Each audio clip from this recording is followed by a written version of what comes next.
ఇండోనేషియాలో భారీ భూకంపం సంభవించింది. సునామీ హెచ్చరికలు కూడా జారీ చేశారు. రిక్టర్ స్కేల్ పైన 7.4 తీవ్రతతో భూకంపం నమోదైంది. అయితే టెర్నెట్ ఐలాండ్, ఇది నార్త్ మలుక్కు ప్రాంతం నుంచి అటువైపుగా ఉన్నటువంటి టెర్నెట్ ఐలాండ్ దగ్గర 120 కిలోమీటర్ల దూరంలో ఈ యొక్క భూకంపం సంభవించింది. ఇది సముద్ర గర్భంలో భూమి కదిలినట్టుగా తెలుస్తోంది. అయితే భూకంప కేంద్రాన్ని 35 కిలోమీటర్ల లోతులో గుర్తించారు అధికారులు. భయాందోళనలతో ఇల్లు భవనాల నుంచి ఒక్కసారిగా పరుగులు పెట్టారు జనమంతా కూడా. సో ఆ పరుగులు పెట్టిన సిచ్యువేషన్ చూసి అందరూ కూడా ఒక్కసారిగా ఉలిక్కి పడ్డారు. అసలు ఆ భూమి ఎలా వణికిపోయిందని అంటే 7.4 తీవ్రత అంటే చాలా అతిపెద్ద భూకంపం అది. సో ఇండోనేషియా తరచుగా ఇటువంటి భూకంపాలు ఎదుర్కొంటూనే ఉంటుంది.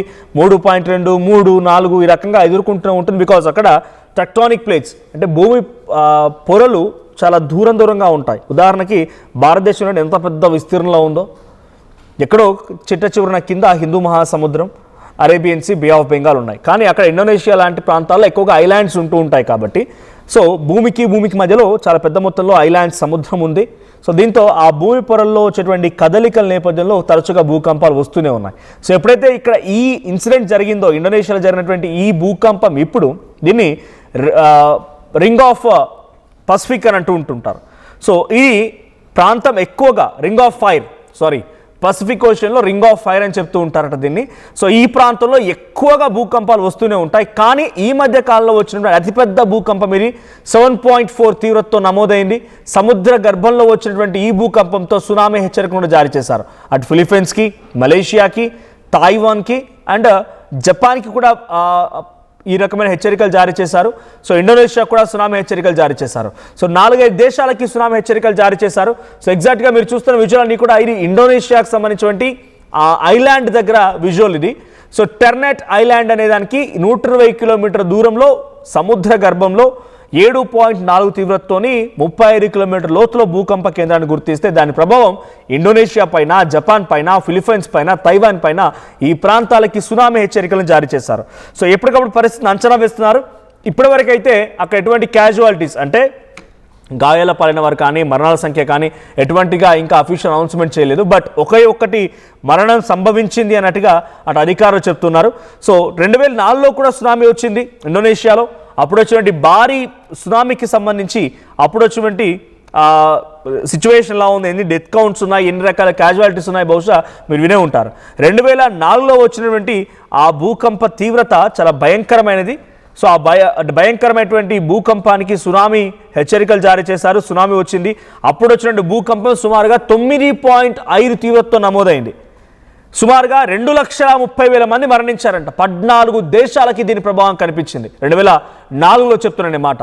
సో ఇప్పుడు 2026లో ఏప్రిల్ 2వ తేదీన ఈరోజు తెల్లవారుజామున వచ్చినటువంటి ఈ భూకంప తీవ్రత as per our timing it's early morning. So అప్పుడు వచ్చినటువంటి ఈ తీవ్రత కారణంగా బిల్డింగ్స్ అన్ని వణికిపోయాయి. అక్కడ కన్స్ట్రక్షన్స్ మొత్తం కూడా వణికిపోయి ఆ ఎక్స్క్లూజివ్ విజువల్స్ మీరు చూస్తున్నారు. ఒక్కసారిగా భూకంపం రావడంతో అక్కడ ఉన్న బిల్డింగ్స్లో ఏ రకమైనటువంటి అలజడి ఉంది, ఆ బిల్డింగ్ వణికిపోయి ఆ సెల్ఫ్స్ అన్ని కూడా సామాగ్రి మొత్తం కింద పడిపోవడం, పవర్ కట్స్ అవ్వడం, ఇలాంటి తీవ్రత నమోదైంది. సో 7.4 తీవ్రత అంటే అది ఎంత ఈజీగా వదిలిపెట్టే పరిస్థితి ఏం లేదు. సో చాలా చోట్ల భూకంపాలు వచ్చే అవకాశం ఉంది. సో గతంలో 2018లో వచ్చింది సేమ్ ఇదే స్థాయిలో. అప్పుడు కూడా ఎక్స్పెక్టెడ్గా వస్తాయి సునామీ అని చెప్పినట్టుగా హెచ్చరికలు జారీ చేశారు. సుమారుగా అలలు 7 నుంచి 8 మీటర్ల ఎత్తు వరకు ఎగిసిపడడంతో ఆ సునామీ హెచ్చరికల కారణంగా సునామీ కారణంగా అప్పుడు కూడా సుమారుగా 4,300 మంది మరణించారంట. ఎగ్జాక్ట్లీ 8 years బ్యాక్ డ్యూరింగ్ 2018 సులావెసి అనేటువంటి ఐలాండ్ దగ్గర. సో ఇప్పుడు వచ్చింది టెర్నెట్ ఐలాండ్ దగ్గర. 2026లో కూడా 7.7 తీవ్రతతో నమోదైంది. 600 మంది మరణించారు. 8 మీటర్ల ఎత్తు వరకు అలలెగిసిపడ్డాయి. 2018లో కూడా లాంబోక్ ఎర్త్క్వేక్. సో దానికి సునామీ హెచ్చరికలు ఏం జారీ చేయలేదు. కానీ అక్కడ జరిగినటువంటి ఆ ఎర్త్క్వేక్ కారణంగా 560 మంది మరణించారు. సో 2026లో ఇప్పుడు జరిగినటువంటి టెర్నెట్ అనేటువంటి ఈ ఐలాండ్ సముద్ర గర్భం దగ్గర జరిగినటువంటి ఈ ప్రమాదానికి సంబంధించి ఇంతవరకు క్యాజువాలిటీస్ నమోదు కాలేదు. కానీ సునామీ హెచ్చరికలు జారీ చేశారు. సో సునామీ హెచ్చరికలు జారీ అయ్యి ఆల్రెడీ పలు ప్రాంతాలు అంటే జపాన్కి, అటు ఫిలిప్పీన్స్కి, తైవాన్కి కూడా సునామీ హెచ్చరికలు జారీ చేశారు. Exactly 120 kilometres away from Ternate island. Ternate island నుంచి 120 కిలోమీటర్ల దూరంలో సముద్ర మధ్యలో ఈ యొక్క భూకంపం సంభవించింది. అక్కడి అధికారులు, అక్కడికి సంబంధించినటువంటి సిచ్యువేషన్ మొత్తాన్ని కూడా అంచనా వేస్తూ అక్కడ ఆ ఐలాండ్ మొత్తాన్ని కూడా ఎవాక్యువేట్ చేయిస్తున్నారు. అంటే అక్కడ ఐలాండ్లో ఉన్నటువంటి పబ్లిక్ మొత్తాన్ని కూడా ప్రస్తుతానికి పంపించేస్తున్నారు. సో రైట్, ఎగ్జాక్ట్గా లొకేషన్ అనేది మీకు ఆ ఆర్టీవీ స్క్రీన్పై చూస్తున్నటువంటి లొకేషన్. సో ఆ లొకేషన్లోనే ఇప్పుడు భూకంపం సంభవించింది. సో అది చూడండి, చుట్టూ మొత్తం సముద్రమే, ఆ బ్లూ కలర్ మొత్తం కూడా సముద్రమే. సో గ్రీన్లో అక్కడక్కడ కనిపించేది అది భూభాగం. సో లెఫ్ట్ సైడ్ అక్కడ మీకు ఎగ్జాక్ట్గా విజువల్లో మీరు ఫోన్లో చూస్తున్నట్టయితే లెఫ్ట్ సైడ్ గమనించండి, నార్థన్ ఇండోనేషియా ఎర్త్క్వేక్, అక్కడ ప్లస్ పాయింట్ దగ్గర ఎగ్జాక్ట్గా భూకంపం వచ్చింది. సో నార్త్ సులావేసి, ఇందాక నేను చెప్పినట్టుగా 2006లో సులావేసి దగ్గర కూడా భూకంపం వచ్చింది. సో పలు అంటే 2018లో 8 ఇయర్స్ బ్యాక్ వచ్చినటువంటి భూకంపం ఇదే. అప్పుడు సుమారుగా 4300 మంది మరణించారు. అప్పుడు వచ్చింది నార్త్ సులావేసికి సమీపంగా. ఇప్పుడు వచ్చింది మనాడో, చూడండి అక్కడ మనాడో అని ఉంది, ఆ మనాడోకి సమీపంగా వచ్చింది టెర్నైట్ అనేటువంటి ఐలాండ్ దగ్గర. సో ఇటు టెర్నైట్ ఇవన్నీ కూడా చిన్న చిన్న ఐలాండ్స్. ఆ ప్రాంతాల రైట్ సైడ్లో కనిపించే గ్రీన్ పార్ట్ కానీ లెఫ్ట్ సైడ్లో కనిపించేటువంటి ఆ గ్రీన్ కలర్లో ఉన్నటువంటి ఆ భూభాగం మొత్తం కూడా చిన్న చిన్న ఐలాండ్స్. సో టెర్నైటేకి 120 కిలోమీటర్ల దూరంలో ఇప్పుడు భూకంపం సంభవించింది. సో ఇది కేవలం టెర్నైటేకే కాదు, కొన్ని దేశాలకు సైతం హెచ్చరికలు జారీ చేశారు. Almost all 1000 kilometres away from ఫిలిప్పీన్స్కి 1000 కిలోమీటర్స్ దూరంలో, ఫిలిప్పీన్స్ కాదు, మలేషియాకి 1000 కిలోమీటర్ దూరంలో, 580 కిలోమీటర్ల దూరంలో ఫిలిప్పీన్స్కి, అక్కడ ఉన్నటువంటి ఆ దేశాలకు కూడా ఆదేశాలు జారీ చేశారు, సునామీ హెచ్చరికలను జారీ చేశారు. 1 మీటర్ నుంచి 2 మీటర్ల ఎత్తు వరకు సముద్ర పాలు ఎగిసిపడే అవకాశం ఉంది.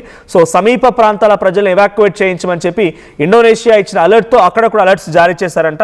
సో ఇప్పుడున్నటువంటి సిచ్యువేషన్ యాజ్ ఆఫ్ నౌ ఈ యొక్క భూకంపం కారణంగా అయితే కేవలం ఒక్క మరణం సంభవించింది. బికాజ్ అది కూడా ఎత్తైనటువంటి మేడ పైన బిల్డింగ్ పడడంతో అక్కడి నుంచి ఒక్కసారి కుదుపులో ఉండడంతో కింద పడిపోవడంతో మరణం సంభవించినట్టుగా ఇండోనేషియా గవర్నమెంట్ చెప్తోంది. కానీ అఫీషియల్ అనగా ఇంకా ఎన్ని మరణాలు సంభవించాయని అనౌన్స్ చేయలేదు. సో నిజంగా సునామీ వస్తే కనుక పరిస్థితి మాత్రం చాలా ఎక్స్ట్రీమ్గా ఉండే అవకాశం ఉంది. సో గతంలో ఇండోనేషియాలో 2018లో, 2006లో, 2004లో, 2026లో రీసెంట్గా ఇప్పుడు వచ్చినటువంటి ఈ రోజు వచ్చినటువంటి భూకంపం, ఈ స్థాయిలో భూకంపాలు వస్తే ఆల్మోస్ట్ ఆల్ గతంలో వచ్చిన ప్రతి భూకంపంలో కూడా సునామీ హెచ్చరికలు జారీ చేశారు.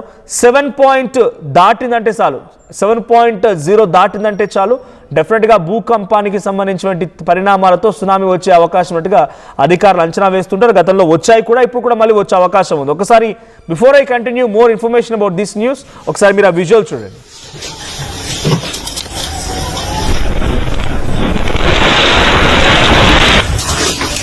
I'm on alert! Alert! I'm on alert!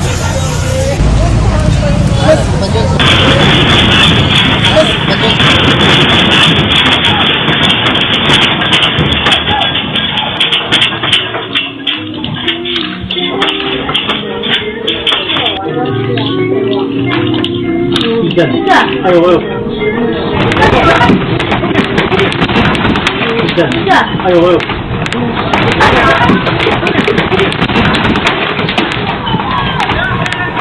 Right, ఆ విజువల్లో చూడండి. ఆ విజువల్లో అదొక షాపింగ్ మాల్లా ఉంది, అంటే గ్రాసరీకి సంబంధించి ఒక మార్ట్ లాగా ఉంది.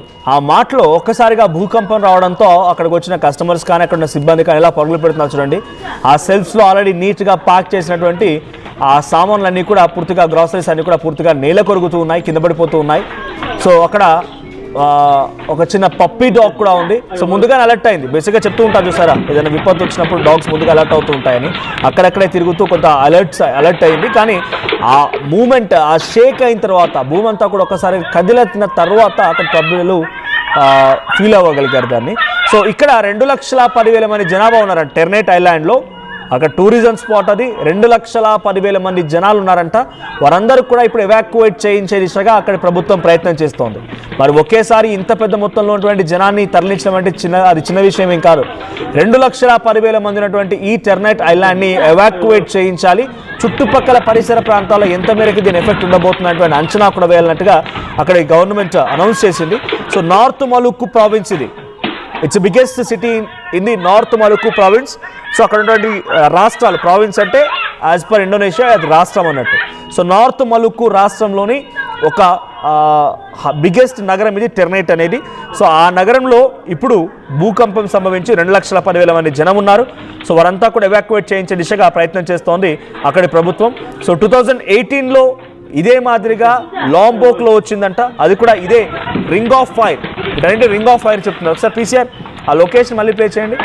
సో దాన్ని ఆ పసిఫిక్ ఓషియన్ దగ్గర ఉన్నటువంటి ఇప్పుడు ఏదైతే భూకంపం సంభవించిందో ఆ భూకంపం సంభవించినటువంటి ఆ ప్రాంతాన్ని, ఆ సముద్ర మార్గాన్ని మొత్తాన్ని కూడా రింగ్ ఆఫ్ ఫైర్ అంటూ ఉంటారు. అంటే ఇక్కడ తరచుగా భూకంపం వస్తూనే ఉంటుంది. బికాజ్ చిన్న చిన్న టెక్టానిక్ ప్లేట్స్, భూభాగం చాలా తక్కువగా ఉంటుంది. సముద్ర భాగంలో చిన్న చిన్నగా భూభాగాలు ఉంటూ ఉంటాయి. చూడండి గ్రీన్ కలర్ మార్క్లో కనిపించేది మనకు భూమి.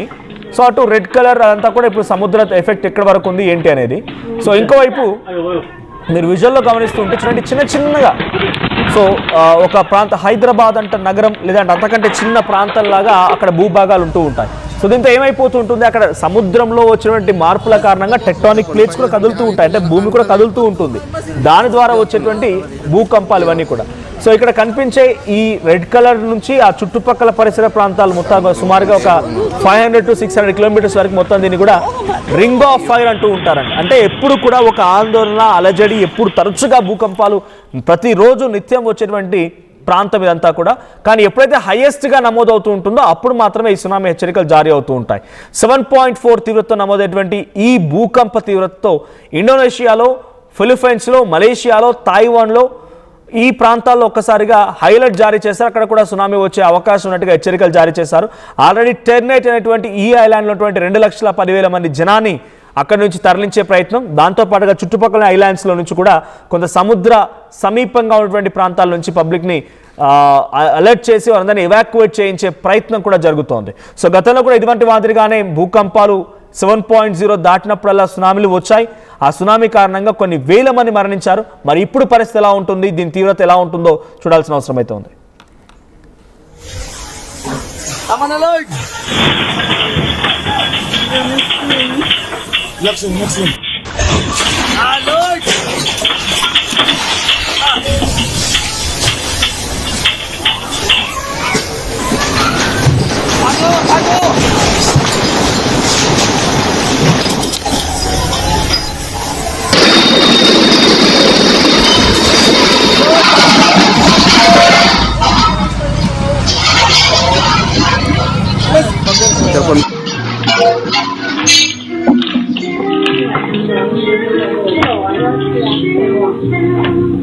Isa. Ayo.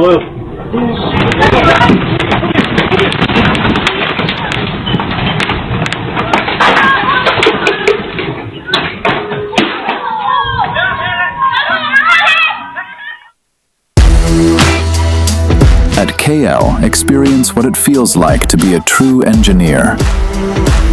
KL deemed to be university.